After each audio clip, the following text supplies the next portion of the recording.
আমি ওই ব্যক্তিকে জান্নাতের আঙিনায় একটি ঘরের গ্যারান্টি দেই যে ব্যক্তি তর্ক করার সময়ে নিজের হক এটা জেনেও তর্ক থামিয়ে দেয়। যদি আমরা তর্কের সময়ে নিজের হক এটা জানার পরেও তর্ককে পরিহার করি, তর্ক থেকে দূরে থাকি, যদি নিজের উপরে নিয়ন্ত্রণ রাখি, যদি নিজের মুখের উপরে লাগাম রাখি। আপনি দেখবেন অনেকে আছে যারা পা দিয়ে ঝামেলা করতে পছন্দ করে। আপনি হয়তোবা চুপচাপ, কিন্তু এমন কিছু বলছে যেটা আপনাকে উত্তেজিত করবে, এবং সেই ব্যক্তি জানে যে এটা শোনার পরে আপনি উত্তেজিত হবেন, তারপরেও বারংবার সে ওইটা করে যাচ্ছে। এমনটা কিন্তু হয়। ঠিক সেই মুহূর্তে যদি আমরা সেই স্থান ত্যাগ করি, তর্ককে পরিহার করি, তর্কে না গিয়ে চুপচাপ নিজের অধিকার জানা সত্ত্বেও সেই জায়গা থেকে সরে যাই, তাহলে আমাদের এই ব্যবহারে আমাদের রব খুশি হন। আমাদের এই আচরণের দ্বারা রব অনেক বেশি খুশি হন। নবী পাক সাল্লাল্লাহু আলাইহি সাল্লাম বলেন যে তর্কের সময়ে নিজের হক এটা জানার পরেও যদি কোনো ব্যক্তি তর্ক থামিয়ে দেয়, তাহলে ওই ব্যক্তিকে আমি জান্নাতের আঙিনায় একটি ঘরের গ্যারান্টি দেই। তিনি আরো বলেন যে আর ওই ব্যক্তিকে আমি জান্নাতের মাঝখানে একটা ঘরের গ্যারান্টি দেই যে ব্যক্তি কৌতুক করার সময়েও মিথ্যাকে পরিহার করে। করছি আনন্দ, করছি কৌতুক, মানুষকে হাসানোর চেষ্টা করছি বা এমন কিছু করছি যেটা ইয়ার্কি, মজা, ঠাট্টা আমরা বলে থাকি, এমন কিছু করার সময়েও যদি আমরা মিথ্যাকে পরিহার করি, তাহলে আমাদের জন্য জান্নাতের মাঝখানে একটি ঘরের ব্যবস্থা করা হবে। কিন্তু দেখবেন আমরা ইয়ার্কির ছলে, মজার ছলে, ফান করতে গিয়ে কত মিথ্যা কথাই না বলি। যদি এই মিথ্যাকে অ্যাভয়েড করি, যদি এই মিথ্যা থেকে দূরে থাকতে পারি, যদি এই মিথ্যাগুলো আমরা না বলি, তাহলে আমাদের নবী পাক সাল্লাল্লাহু আলাইহি সাল্লাম বলেন যে তোমার জন্য জান্নাতের মাঝখানে একটি ঘরের ব্যবস্থা করা হবে। এরপর নবী পাক সাল্লাল্লাহু আলাইহি সাল্লাম আরো বলেন, আর জান্নাতের একেবারে সর্বোচ্চ স্তরে, জান্নাতের সবথেকে উঁচু স্তরে আমি একটি বাসভবনের গ্যারান্টি দেই ওই ব্যক্তিকে যে ব্যক্তি তার আচরণটাকে সুন্দর করেছে, যে সুন্দর আচরণের অধিকারী হয়েছে, তাকে আমি জান্নাতের সর্বোচ্চ স্তরে একটি বাসভবনের গ্যারান্টি দিই। এরপর আমরা নিজেরাই নিজেদেরকে প্রশ্ন করি যে আমাদের আচরণটা সুন্দর করার প্রয়োজন আছে কি নেই, মিথ্যাকে পরিহার করার প্রয়োজন আছে কি নেই, তর্ক থেকে দূরে থাকার প্রয়োজন আছে কি নেই। আপনার কি মনে হয় এটা কি খুবই ছোট আমল? দেখলে মানুষকে সালাম দেব, সুন্দরভাবে কথা বলবো, মনে সুধারণা রাখবো, হিংসাকে পরিহার করব, পরিত্যাগ করব, অহংকার করব না, খিটখিটে মেজাজের হব না, মুখে সব সময় একটা ছোট্ট হাসি বজায় থাকবে। আপনার কি মনে হয় এটা কি ছোট আমল? কোনোভাবেই এটা ছোট আমল নয়, এটা অনেক বড় একটি আমল।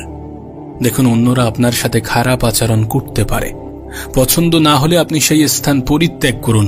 অন্যরা আপনাকে কটু কথা বলতে পারে, হয়তোবা এমন কিছু বলতে পারে যেটা শুনে আপনি রাগান্বিত হবেন, তারপরেও নিজের রাগকে নিয়ন্ত্রণ করুন, তারপরেও নিজের মুখের উপরে লাগাম রাখুন, তারপরেও চুপ থাকার চেষ্টা করুন। মনে রাখবেন, চুপ থাকলে আমরা আমাদের জীবনের সব থেকে খারাপ জিনিসগুলোকে অ্যাভয়েড করতে পারি, আমরা তর্ককে পরিত্যাগ করতে পারি, আমরা মিথ্যা থেকে দূরে থাকতে পারি, আমরা আমাদের জীবনে মানুষকে কষ্ট দেওয়া থেকে দূরে থাকতে পারি, আমরা আমাদের জীবনের জটিলতা থেকে দূরে থাকতে পারি।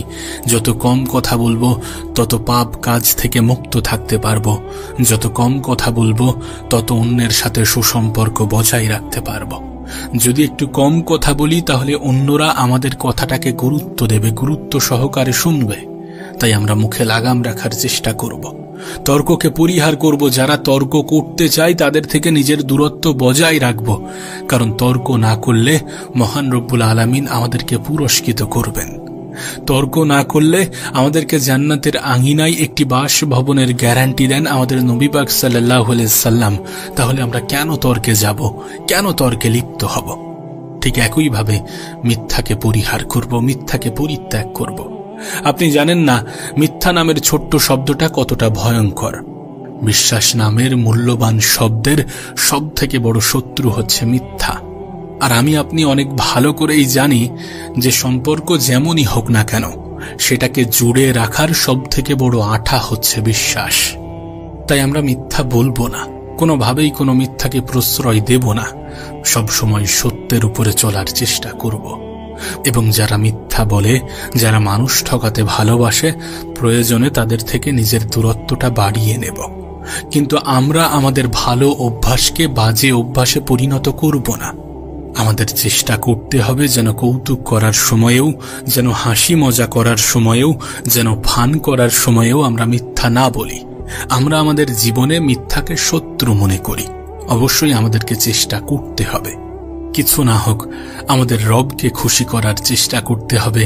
মিথ্যা না বলার মাধ্যমে, মনে অহংকার না রাখার মাধ্যমে, হিংসা না করার মাধ্যমে, ব্যবহারকে সুন্দর করার মাধ্যমে আমাদের রবকে খুশি করার চেষ্টা করতে হবে।